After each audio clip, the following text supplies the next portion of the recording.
کہ حضرت یوسف علیہ السلام اپنا کرتا اپنے بھائیوں کے ہاتھ اپنے والد صاحب کے لیے بھیجتے ہیں کہ ان کی آنکھوں پر اس کو ڈالا جائے تو اللہ تعالیٰ ان کی بینائی کو واپس لوٹا دیں گے، اور ساتھ ہی یہ کہتے ہیں وَأْتُونِي بِأَهْلِكُمْ أَجْمَعِينَ کہ تم سب گھر والوں کو اب میرے پاس یہیں مصر میں لے کر آ جاؤ، اب غلہ یہاں سے لے جانے کی ضرورت نہیں ہے، اب انہی کو سب کو یہاں پر لے آؤ۔ اور پھر حضرت یوسف علیہ السلام کے بھائی خوشی خوشی حضرت یوسف علیہ السلام کا کرتا لے کے چلتے ہیں، اور پھر حضرت یعقوب علیہ السلام کو اوپر اپنے پورے گھرانے کو پورے خاندان کو لے کر وہ مصر آ جاتے ہیں۔ حضرت یوسف علیہ السلام ان کا استقبال کرتے ہیں، اور اس کے بعد پھر اپنے والدین کو یعنی اپنے والد صاحب اور سوتیلی والدہ ان کو تخت پر بٹھاتے ہیں، اور اس کے بعد پھر وہ اس خواب کی تعبیر مکمل ہوتی ہے جو خواب حضرت یوسف علیہ السلام نے بچپن میں دیکھا تھا کہ رأیت 11 کوكبا والشمس والقمر رأیتهم لی ساجدین، کہ میں نے دیکھا کہ چاند اور سورج اور اسی طرح 11 ستارے وہ مجھے سجدہ کر رہے ہیں۔ تو اب جب تخت شاہی پہ والدین کو بھی بلند کیا، وہاں بٹھایا، اور بھائی بھی آگے، تو سب نے یہاں سجدہ کیا حضرت یوسف علیہ السلام کو، تو یہ تعظیمی سجدہ تھا۔ تو اس وقت حضرت یوسف علیہ السلام نے فرمایا یا ابتی ھذا تأویل رؤیای من قبل، کہ میرے ابا جی یہ ہے میرے اس خواب کی تعبیر جو میں نے پہلے دیکھا تھا، قد جعلها ربی حقا، میرے رب نے اس کو سچ کر دکھایا ہے۔ اور ساتھ ہی یہ فرمایا اللہ نے مجھ پر بڑا احسان کیا ہے، اس نے مجھے جیل سے نکالا اور آپ لوگوں کو گاؤں سے یہاں شہر میں لایا، مصر کے اندر لایا، اور بعد اس کے کہ شیطان نے میرے اور میرے بھائیوں کے درمیان جھگڑا ڈال دیا تھا، لیکن پھر اللہ نے ہم کو ملا دیا، یہ اس کی مہربانی ہے، اور وہ بڑا مہربان ہے، وہ جاننے والا ہے، وہ حکمت والا ہے، اس کا کوئی بھی کام حکمت سے خالی نہیں ہوتا ہے۔ اب یوسف علیہ السلام کا یہ قصہ مکمل ہوا، اور جو سوال کیا گیا تھا کہ بنی اسرائیل مصر کیسے پہنچے تھے اور یوسف علیہ السلام کا قصہ کیا ہے، اس کا مکمل جواب آ گیا۔ اب یوسف علیہ السلام مصر کے بادشاہ ہیں، اور بنی اسرائیل یعنی ان کے بھائی، اسرائیل یعقوب علیہ السلام کا نام ہے، تو ان کی اولاد جو ہے وہ بنی اسرائیل کہلاتی ہے، تو یہ سب اب یہیں مصر کے اندر رہ رہے ہیں۔ یوسف علیہ السلام ایک لمبے عرصے تک بادشاہ رہتے ہیں، اور جب حضرت یوسف علیہ السلام کی وفات کا وقت آتا ہے، اس سے کچھ پہلے اللہ تبارک و تعالیٰ سے دعا کرتے ہیں۔ مفسرین نے لکھا ہے جب 120 سال عمر ہو گئی حضرت یوسف علیہ السلام کی، تو اب اللہ سے دعا کر رہے ہیں رب قد آتیتنی من الملک وعلمتنی من تأویل الاحادیث، ربی اے میرے پروردگار، قد آتیتنی من الملک، تحقیق کہ آپ نے مجھ کو ملک عطا کیا، یعنی بادشاہت آپ نے مجھے دے دی اور مجھے مصر کا بادشاہ بنایا، وعلمتنی من تأویل الاحادیث، اور آپ نے مجھ کو خوابوں کی تعبیر سکھلائی، فاطر السماوات والارض، اے آسمان و زمین کو بغیر نمونے کے بنانے والے، پیدا کرنے والے، انت ولی فی الدنیا والآخرہ، تو ہی میرا کارساز ہے، فی الدنیا، دنیا میں بھی، والآخرت، اور آخرت میں بھی تو ہی میرا کارساز ہے۔ تو نے ہی مجھے یہاں بادشاہت عطا کی اور مجھے خوابوں کی تعبیر کا علم بھی دیا، اور تو ہی دنیا میں بھی میرا کارساز اور آخرت میں بھی کارساز۔ اب یہاں دنیا میں بادشاہت مل گئی، بادشاہ ہیں حضرت یوسف علیہ السلام، تو اللہ سے یہ دعا کرتے ہیں پروردگار دنیا میں تو آپ نے بادشاہت عطا کی ہے، لیکن آخرت میں مجھے بادشاہوں کے ساتھ نہیں اٹھانا، مجھے وہاں بادشاہوں کے ساتھ نہیں اٹھانا، بلکہ وہاں تو مجھے نیک لوگوں کے ساتھ ملا دینا، نیک لوگوں کے ساتھ میرا حشر کرنا۔ یہ دعا کی حضرت یوسف علیہ السلام نے، ان کی دعا کو قرآن نے ریکارڈ کیا، اور اس سے یہ تعلیم ہمیں دی کہ بادشاہت کوئی چیز نہیں ہے، اصل چیز ہے اعمال صالحہ، نیک عمل ہے، اصل یہ چیز ہے کہ آدمی کی موت ایمان پر آ جائے، آدمی کی وفات اسلام اور مسلمان مسلمان ہونے کی حالت میں ہو جائے، یہ اصل چیز ہے۔ بادشاہت اور حکومت یہ تو آنے جانے والی چیز ہے۔ آج کوئی وزیر اعظم ہوتا ہے، کل وہ اسیر اعظم ہو جاتا ہے، اس کو جیل میں ڈال دیا جاتا ہے، تو یہ کوئی زیادہ جو ہے وہ عزت والی چیز نہیں ہے۔ اصل عزت تو آخرت کی ہے، اور وہ اس کو ملے گی جس کی وفات ایمان کی حالت میں ہو، اور جس کو اللہ قیامت کے دن نیک لوگوں کے ساتھ شامل کر دے۔ اس لیے حضرت یوسف علیہ السلام یہ فرما رہے ہیں، اللہ آپ نے بادشاہت تو دی ہے، لیکن میں آخرت میں بادشاہوں کے ساتھ اٹھنا نہیں چاہتا ہوں، بس آپ سے یہ دعا کرتا ہوں، توفنی مسلمن، مجھے وفات دینا مسلمان ہونے کی حالت میں، مجھے وفات آئے اس حال میں کہ میں آپ کا مطیع اور فرما بردار ہوں۔ اور قرآن پاک نے ہم ایمان والوں کو خطاب کر کے کہا ہے، یا ایھا الذین آمنوا اتقوا اللہ حق تقاتہ ولا تموتن الا وانتم مسلمون۔ یا ایھا الذین آمنوا اتقوا اللہ حق تقاتہ، اے ایمان والو اللہ سے ڈرو جیسے اللہ سے ڈرنے کا حق ہے، ولا تموتن الا وانتم مسلمون، اور تم نہ مرنا مگر اس حال میں کہ تم مسلمان ہو، تم فرما بردار ہو، اللہ کی اطاعت اور فرما برداری کرنے والے ہوں۔ اسی حالت میں فرما برداری کرتے ہوئے دنیا سے جانا، اور فرما برداری کرتے ہوئے دنیا سے کون جائے گا؟ جو اپنی زندگی میں اللہ کی فرما برداری کرے گا، اور اگر نافرمانیوں پہ نافرمانیاں کرتا رہا اور امید یہ لگائے ہوئے کہ ایمان پر خاتمہ ہو جائے گا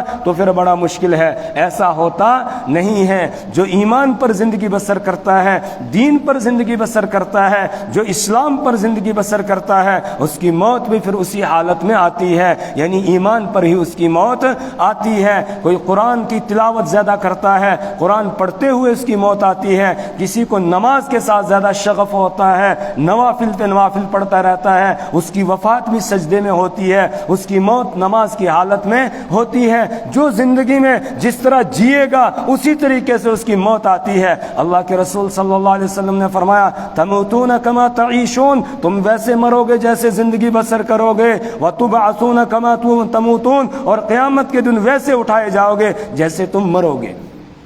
تو اب ہر آدمی چاہتا ہے کہ ہم ایمان پر مرے، چاہتے ہیں کہ نہیں؟ جی، تو اس کے لیے ضرورت اس بات کی ہے کہ ہم ایمان پر قائم رہیں، زندگی میں ایمان والے کام کریں، اسلام والے کام کریں، نیک اعمال کریں، اللہ کی اطاعت اور فرما برداری والی زندگی بسر کریں، پھر اسی حالت میں موت آ جائے گی۔ اور جو آدمی زندگی میں جو کرتا ہے اسی طریقے سے اس کو موت آتی ہے۔ حضرت امام ابو یوسف رحمۃ اللہ علیہ کے بارے میں لکھا ہے، زندگی بھر لوگوں کے لیے مسائل قرآن اور حدیث سے نکال کے آسانیاں پیدا کرتے رہے، لوگوں کو مسائل بتاتے رہے۔ آخری وقت تھا، ان کا ایک شاگرد ان سے ملاقات کرنے کے لیے آیا، اعادت کے لیے آیا، تو حضرت امام ابو یوسف رحمۃ اللہ علیہ اس سے مسئلہ پوچھ رہے ہیں اور بتا رہے ہیں، بتاؤ جب آدمی حج کرتا ہے اس کے بعد پھر مینا میں آ کر شیطانوں کو کنکریاں مارتا ہے، جمرات کی رمی کرتا ہے، تو یہ کنکریاں سوار ہو کے مارنا افضل ہے یا پیادل مارنا افضل ہے؟ کس طرح افضل ہے اور بہتر ہے؟ تو اب وہ شاگرد جو ہے اس نے لا علمی کا اظہار کیا، تو امام ابو یوسف رحمۃ اللہ علیہ مسئلہ بتانے لگے کہ ہر وہ رمی جس کے بعد رمی ہے وہ تو پیادل افضل ہے، اور جس کے بعد رمی نہیں ہے وہ سوار ہو کے افضل ہے۔ پہلے دن 10ویں تاریخ کو صرف ایک ہی جمرہ کی، جو بڑا شیطان ہوتا ہے آخری والا، اس کی رمی ہوتی ہے، اس کو کنکریاں مارتے ہیں، اس کے بعد کوئی کنکری نہیں ہے۔ تو پہلے دن سوار ہو کر گویا کنکریاں مارنا یہ افضل ہے، دوسرے دن تینوں شیطانوں کو کنکریاں مارنی ہے، پہلے والے کے بعد بھی کنکری ہے، دوسرے والے کے بعد بھی کنکری ہے، تو ان دونوں کو تو پیادل جو ہے وہ رمی کرنا یہ افضل ہے، اور تیسرے والے کے بعد کنکریاں نہیں ہیں، وہ پھر سواری پر سوار ہو کے کنکری مارنا یہ افضل ہے۔ یہ مسئلہ بیان کیا، ادھر مسئلہ بیان کیا، ادھر روح قبض ہو گئی، ادھر مسئلہ بیان کیا، ادھر روح جو ہے وہ قبض ہو جاتی ہے۔ تو جیسے آدمی زندگی بسر کرتا ہے اسی طریقے سے اس کی موت آتی ہے۔ اگر کوئی آدمی گانے کا شوقین ہے، نعوذ باللہ، گانے سنتا ہے اور اپنے کان کو ناپاک کرتا ہے تو اس کی موت بھی آئے گی، اسی طریقے سے آئے گی۔ ایک ڈاکٹر صاحب نے ایک کارگزاری بیان کی ہاسپٹل کی، کہنے لگے کہ ایک ہمارے یہاں مریض آ گیا اور اس کو ایڈمٹ کیا گیا، اور تو زیادہ بیمار ہو گیا تھا، مہلک بیماری کے اندر وہ مبتلا تھا، لیکن وہ گانے سنتا تھا. جب گانے سنتا تھا اس کو سکون جیسا مل جاتا تھا. گانے بند کرو تو پھر وہ تڑپنے لگ جاتا تھا. اور پھر ڈاکٹر نیک تھا، وہ گانے اس کو کہتا تھا بھی گانے نہیں سننے چاہیے، آپ کا آخری وقت ہے، لیکن اس کو سکون ہی نہیں ملتا تھا، گانے سے سکون ملتا تھا. پھر ڈاکٹر صاحب نے اس کے بیٹوں کو بلایا اور بلانے کے بعد کہا کہ بھئی تمہارے باپ کو گانے کا اتنا کیا شوق ہے؟ تو انہوں نے کہا یہ ہمیشہ دن رات جو ہے ہر وقت گانے ہی سنتا رہتا تھا. اب وہ گانے لگے ہوئے تھے، اسی حالت میں اس کی موت ہو گئی اور قیامت کے دن بھی اسی طرح اٹھایا جائے گا. اللہم احفظنا، اللہ ایسی موت سے ہماری حفاظت فرمائے. تو جیسے آدمی زندگی بسر کرتا ہے ویسے ہی اس کی موت آتی ہے. تموتون کما تعیشون، تم مرو گے ویسے جیسے جیو گے، اور وتبعثون کما تموتون، اور تم اٹھائے جاؤ گے ویسے جیسے تم مرو گے. جس طرح موت آئے گی، گانا سنتے ہوئے موت آئی تو گانا سنتے ہوئے اٹھے گا، اور اگر قرآن سنتے ہوئے وفات ہو گئی ہے، موت آ گئی ہے، تو قرآن سنتے ہوئے ہی وہ قیامت کے دن اٹھے گا. اللہ کے رسول صلی اللہ علیہ وسلم کے زمانے میں ایک صحابی حج کے لیے آئے تھے، اونٹ سے نیچے گر گئے، ان کی گردن ٹوٹ گئی، اس کے بعد ان کی وفات ہو گئی. تو رسول پاک صلی اللہ علیہ وسلم نے ان کے کفنانے کا حکم دیا. آپ نے فرمایا اس کا سر اور چہرہ کھلا رہنے دو، چونکہ یہ احرام کی حالت میں تھا، اور قیامت کے دن بھی اسی حالت میں یہ اٹھے گا. یہ تلبیہ پڑھ رہا تھا، لبیک اللہم لبیک، اور قیامت کے دن بھی یہ لبیک اللہم لبیک کہتا ہوا ہی اٹھے گا، اللہ کے دربار میں حاضر ہوگا. اللہ ہم سب کا خاتمہ بالخیر فرمائے. تو حضرت یوسف علیہ السلام یہ دعا کر رہے ہیں کہ اللہ آپ نے بادشاہت عطا کی، لیکن مجھے قیامت کے دن بادشاہوں کے ساتھ نہ اٹھانا. توفنی مسلمن، مجھے وفات دینا مسلمان ہونے کی حالت میں. والحقنی بالصالحین، اور مجھے ملا دینا نیک لوگوں کے ساتھ، میں نیک لوگوں کے ساتھ قیامت کے دن اٹھایا جاؤں. اللہ ہمارے حق میں بھی یہ دعا قبول فرمائے. ہمارے آبا و اجداد جتنے ایمان والے ہیں ان سب کے حق میں اللہ قبول فرمائے. ہماری آل اولاد سب کے حق میں اللہ اس دعا کو قبول فرمائے کہ ہماری وفات بھی ہو ایمان کی حالت میں، اور ہمیں اٹھایا بھی جائے نیک لوگوں کے ساتھ. ذالک من انباء الغیب نوحیہ الیک، ذالک من انباء الغیب. اللہ فرماتے ہیں یہ قصہ تم نے پڑھ لیا حضرت یوسف علیہ الصلوۃ والسلام کا، یہ غیب کی خبروں میں سے ہے. نوحیہ الیک، ہم آپ کی طرف اس کی وحی کر رہے ہیں، آپ کو ہم نے بتایا ہے. آپ اس قصے کو نہیں جانتے تھے. پہلے رکوع میں بھی ہم پڑھ کر آئے، اللہ نے فرمایا ہم آپ کو یہ قصہ سنا رہے ہیں. وَإِن كُنْتَ مِن قَبْلِهِ لَمِنَ الْغَافِلِينَ، اور آپ اس سے پہلے اس سے بے خبر تھے، آپ کو یہ قصہ معلوم نہیں تھا، ہم نے یہ قصہ آپ کو سنایا ہے. تو اللہ نے غیب کی خبروں میں سے ایک قصہ یہ رسول پاک صلی اللہ علیہ وسلم کو سنایا ہے. اور اللہ نے غیب کی خبریں جتنی رسول پاک صلی اللہ علیہ وسلم کو بتائی ہیں اتنی کسی اور کو نہیں بتائی ہیں. آپ نے خود فرمایا اوتیت علوم الاولین والآخرین، مجھے پہلوں اور بعد والوں کے جتنے بھی علوم ہیں اللہ نے سارے مجھے دے دیے ہیں، لیکن علم غیب وہ خاصہ خدا بندی ہے. غیب کا علم اللہ کے پاس ہے. ہاں غیب کی خبریں اللہ نے انبیاء کو بتائی ہیں اور خود رسول پاک صلی اللہ علیہ وسلم کو بتائی، تو تبھی اللہ نے فرمایا کہ غیب کی خبروں میں سے ہے. نوحیہ الیک، کہ ہم آپ کی طرف اس کی وحی کر رہے ہیں، اور آپ حاضر ناظر بھی نہیں ہیں، اللہ کی ذات حاضر ناظر ہے. وما كنت لديهم اذ اجمعوا امرهم، آپ ان کے پاس نہیں تھے اس وقت. اذ اجمعوا امرهم، جب انہوں نے اپنے معاملے پر اتفاق کر لیا.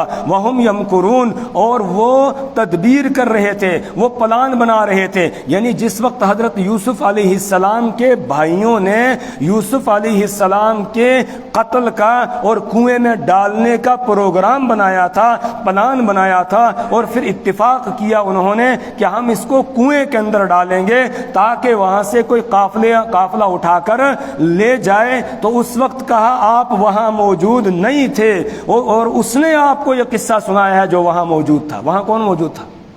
اللہ موجود تھا۔ تو اللہ نے آپ کو یہ قصہ سنایا ہے، آپ کی طرف وحی کی ہے، اور جس کی طرف وحی آتی ہے وہ اللہ کا پیغمبر ہوتا ہے، لہٰذا یہ قصہ آپ کے نبی ہونے کی دلیل ہے۔ اب مکہ والوں کو چاہیے، یہ قصہ ان کو سنا دیا گیا ہے، اب وہ آپ پر ایمان لے آئیں، آپ کو اللہ کا پیغمبر تسلیم کر لیں، اور پھر آپ کے ہاتھ پر کلمہ پڑھ کے وہ مسلمان ہو جائیں۔ لیکن لوگوں کا حال کیا ہے؟ وَمَا أَكْثَرُ النَّاسِ وَلَوْ حَرَصْتَ بِمُؤْمِنِينَ، اور اکثر لوگ نہیں ہیں، وَلَوْ حَرَصْتَ، اگرچہ آپ حرص کریں، آپ ان کے بارے میں لالچ کریں کہ یہ ایمان لے آئیں، لیکن اکثر لوگ بمؤمنین ایمان لانے والے نہیں ہیں۔ وَمَا أَكْثَرُ النَّاسِ بِمُؤْمِنِينَ، اکثر لوگ ایمان لانے والے نہیں ہیں۔ وَلَوْ حَرَصْتَ، اگرچہ آپ اس کی حرص کرتے ہیں، آپ تڑپتے ہیں ان کے لیے، دن کو دعوت دیتے ہیں، رات کو ان کے لیے آنسو بہا کر ان کے لیے دعائیں کرتے ہیں۔ کتنی حرص تھی رسول پاک صلی اللہ علیہ وسلم کو، اللہ اکبر، رات کو آپ کو نیند نہیں آتی تھی چین کی، آپ تھوڑی دیر سوتے پھر اٹھ جاتے، پھر اپنی گناہگار امت کے لیے آنسو بہاتے، ان کی ہدایت، ان کی مغفرت اور بخشش کی دعا کرنے لگ جاتے تھے۔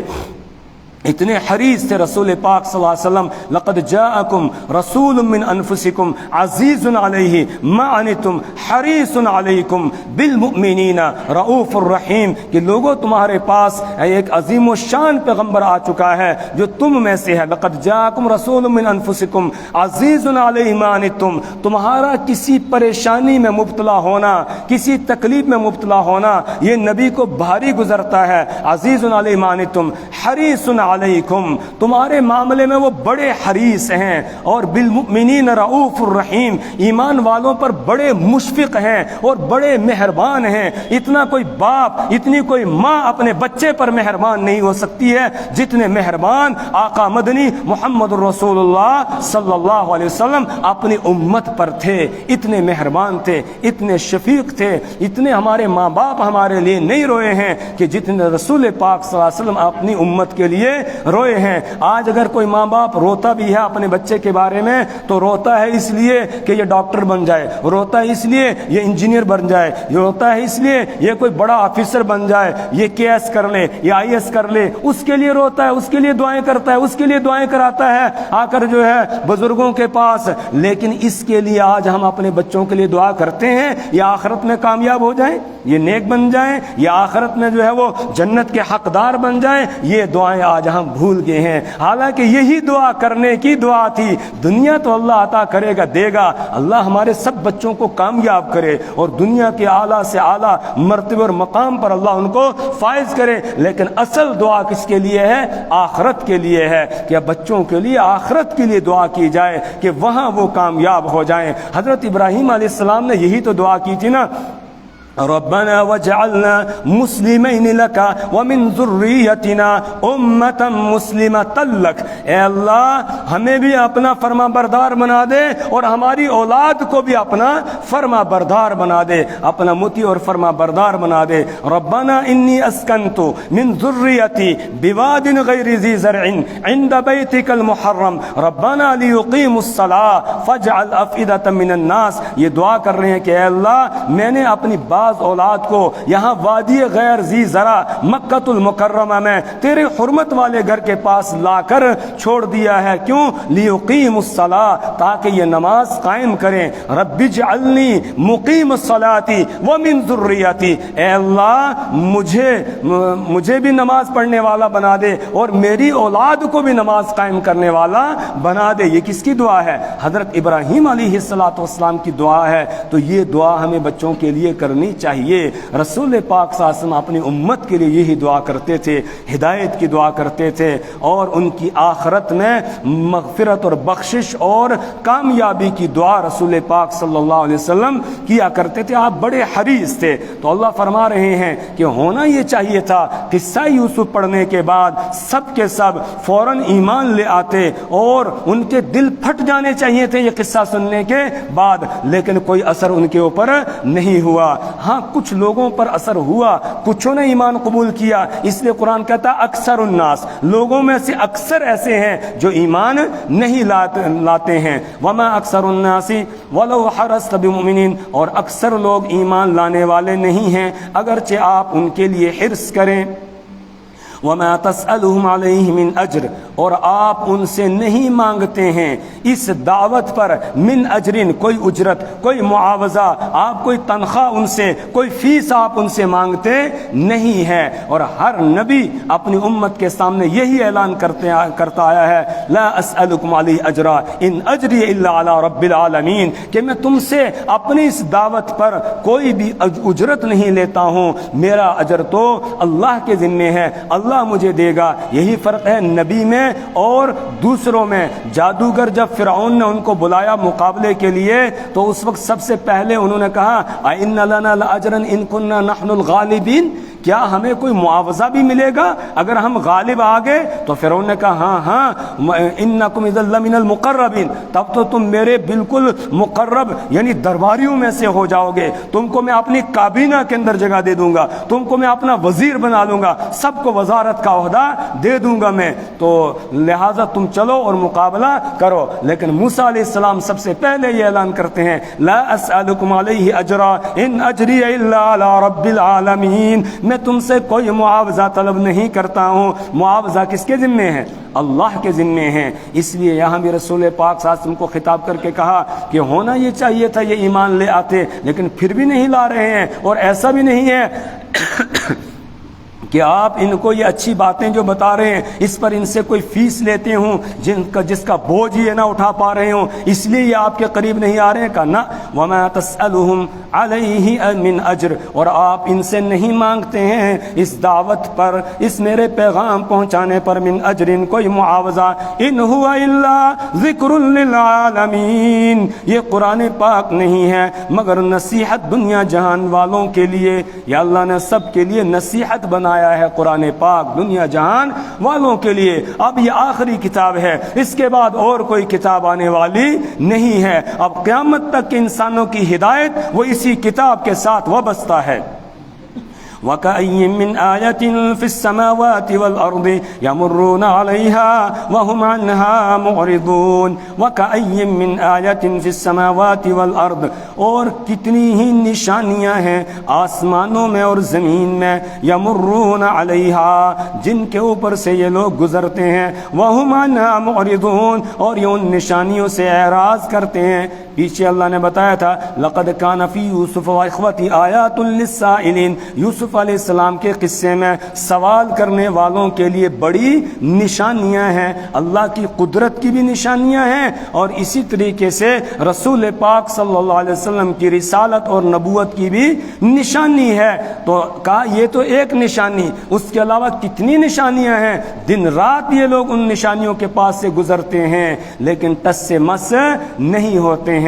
خود آسمان اللہ کی قدرت کی ایک نشانی ہے، زمین اللہ کی قدرت کی ایک نشانی ہے، پھر یہ دنیا کا جو نظام ہے دن اور رات کا، یہ اللہ کی قدرت کی ایک نشانی ہے کہ سورج اپنے وقت پر طلوع ہو رہا ہے، اپنے وقت پر غروب ہو رہا ہے، رات آ رہی ہے تو دن جا رہا ہے، دن آ رہا ہے تو رات جا رہی ہے۔ یہ پورا نظام ہے، یہ ہواؤں کا نظام، یہ بارش کا نظام، یہ برف کا نظام، یہ اولوں کا نظام، یہ ساری چیزیں اللہ کی قدرت کی نشانیاں ہیں۔ اور خود انسان کا اپنا جو جسم ہے، یہ چھوٹا سا اس کا جسم، یہ بھی اللہ کی قدرت کا مظہر ہے اور اللہ کی قدرت کی نشانیاں اس کے اندر موجود ہیں۔ اس لیے اللہ کہتا ہے وَفِي الْأَرْضِ آيَاتٌ لِّلْمُوقِنِينَ وَفِي أَنفُسِكُمْ أَفَلَا تُبْصِرُونَ، کہ زمین میں بھی اللہ کی قدرت کی اور اس کے وجود کی بڑی نشانیاں ہیں، وفی انفسکم، اور خود تمہاری اپنی ذات کے اندر بھی اللہ کی قدرت کی بڑی نشانیاں ہیں۔ افلا تبصرون، کیا تم غور و فکر نہیں کرتے ہو؟ اگر آدمی اس پر غور کرے،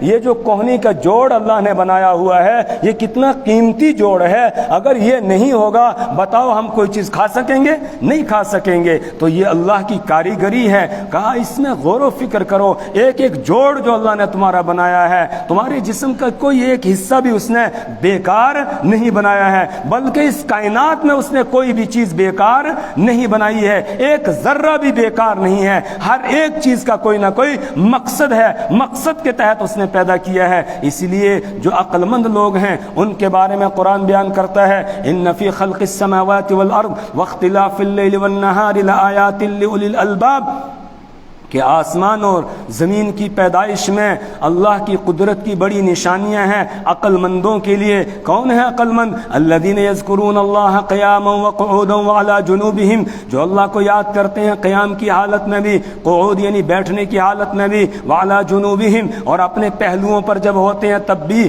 اللہ کو یاد کرتے ہیں۔ ویتفکرون فی خلق السماوات والارض، اور وہ آسمان و زمین کی پیدائش میں غور و فکر کرتے ہیں کہ کوئی ایک چھوٹی سی چیز لے لی اس پر غور و فکر کرنے لگتے ہیں، اس کا کیا فائدہ ہے، اس کا کیا مقصد ہے، اس پر غور و فکر وہ کرتے چلے جاتے ہیں۔ یہ غور و فکر اور تفکر کی ہم کو دعوت دی گئی تھی، لیکن آج ہم مسلمانوں نے غور و فکر کرنا چھوڑ دیا، دوسرے لوگوں نے اس بات کو لے لیا، وہ چیزوں پر غور و فکر کرتے جا رہے ہیں اور پھر نئی نئی ایجادات جو ہیں وہ دنیا کے اندر لا رہے ہیں چیزوں کو ملا کر۔ اصل کس کو غور و فکر کرنا تھا؟ ہمیں کرنا چاہیے تھا، لیکن ہم نے اس کو چھوڑ دیا۔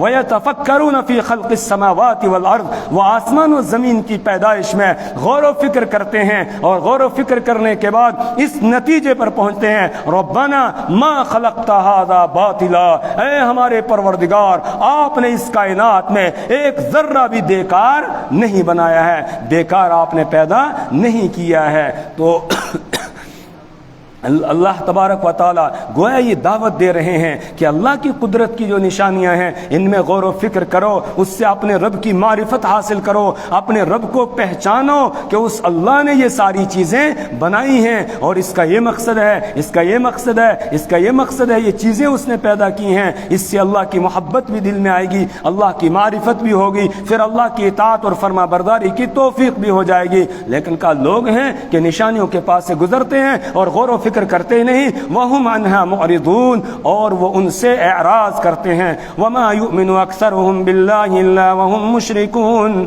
اور ان میں سے اکثر ایمان نہیں رکھتے ہیں اللہ پر مگر اس حال میں کہ وہ شرک کر رہے ہوتے ہیں، یعنی اللہ کو مانتے بھی ہیں، انکار نہیں کرتے ہیں، لیکن اس کے ساتھ ساتھ شرک کرتے ہیں۔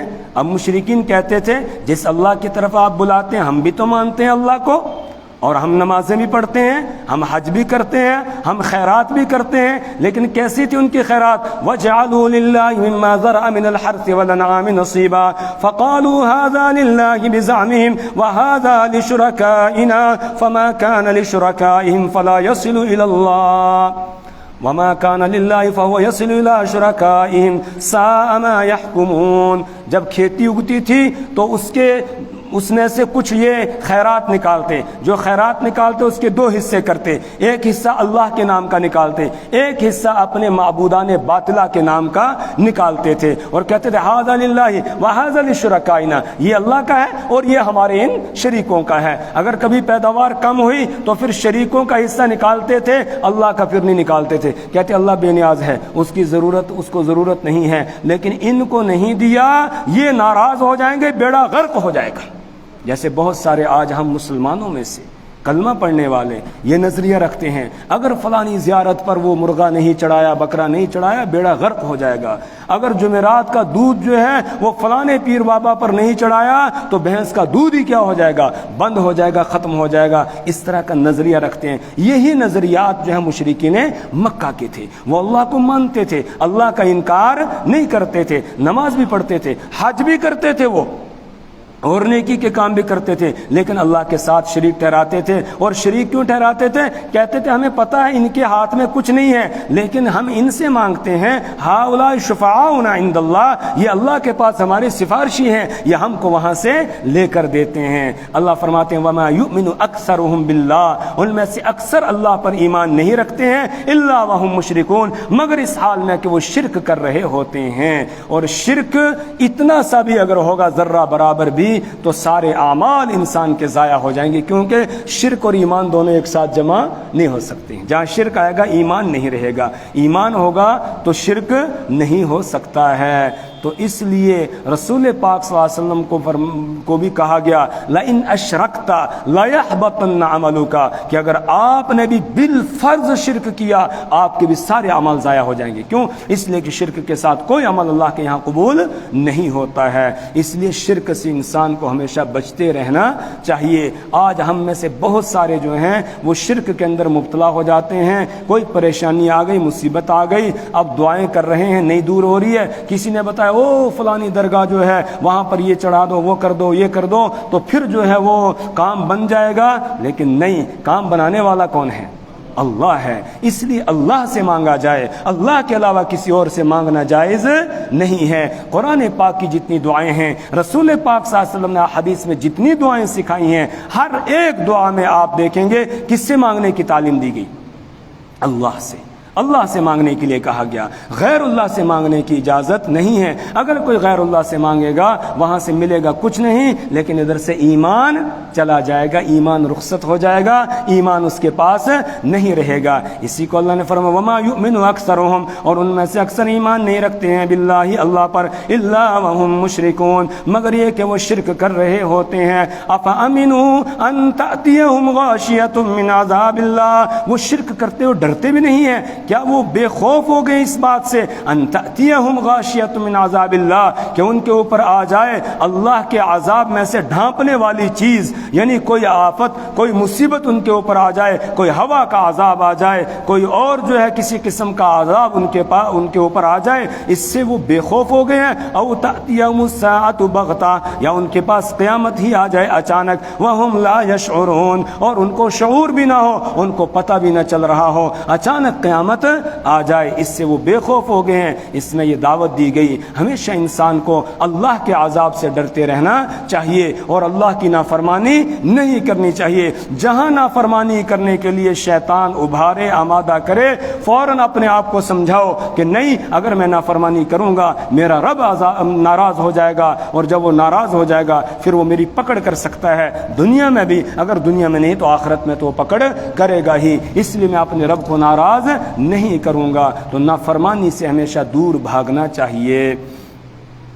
ترجمہ دیکھ لیجئے، رب قد آتیتنی من الملک وعلمتنی من تعویل الاحادیث، حضرت یوسف علیہ السلام نے دعا کی، ربی اے میرے پروردگار، قد آتیتنی من الملک، تحقیق کہ آپ نے مجھ کو بادشاہت عطا کی ہے، وعلمتنی من تعویل الاحادیث، اور آپ نے مجھ کو خوابوں کی تعبیر سکھلائی ہے، فاطر السماوات والارض، آپ آسمان و زمین کو بغیر نمونے کے پیدا کرنے والے ہیں، انت ولی فی الدنیا والآخرہ، آپ میرے کارساز ہیں دنیا میں بھی اور آخرت میں بھی، توفنی مسلما، مجھے وفات دینا مسلمان ہونے کی حالت میں، والحقنی بالصالحین، اور مجھے ملا دے نیک لوگوں کے ساتھ، ذالک من انباء الغیب نوحیہ الیک، یہ غیب کی خبروں میں سے ہے جس کی ہم آپ کی طرف وحی کر رہے ہیں، وما کنت لدیہم، اور آپ ان کے پاس نہیں تھے، اذ اجمعوا امرہم، جس وقت کے انہوں نے اتفاق کر لیا تھا اپنے معاملے پر، وہم یمکرون، اور وہ یوسف علیہ السلام کے خلاف پلان بنا رہے تھے، وما اکثر الناس، اور نہیں ہیں اکثر لوگ، ولو حرصت، اگرچہ آپ حرص کریں، بمؤمنین، ایمان لانے والے، وما تسألهم علیہ من اجر، اور آپ نہیں طلب کرتے ہیں ان سے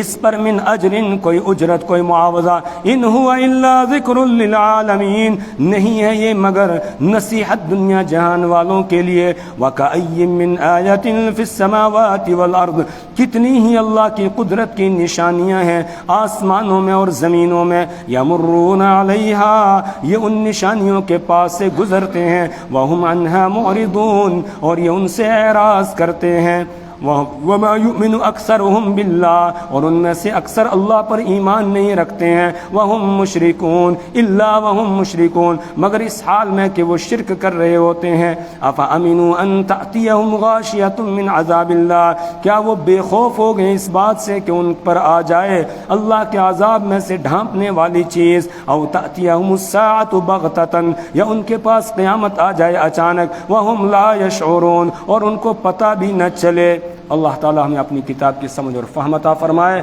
اللہ اعمال صالحہ کی توفیق عطا فرمائے، برے اعمال سے اللہ ہمیں اور ہماری نسلوں کو محفوظ فرمائے۔ سبحان اللہ و بحمدہ، سبحانک اللہم و بحمدک، ونشہد ان لا الہ الا انت ونستغفرک ونتوب الیک۔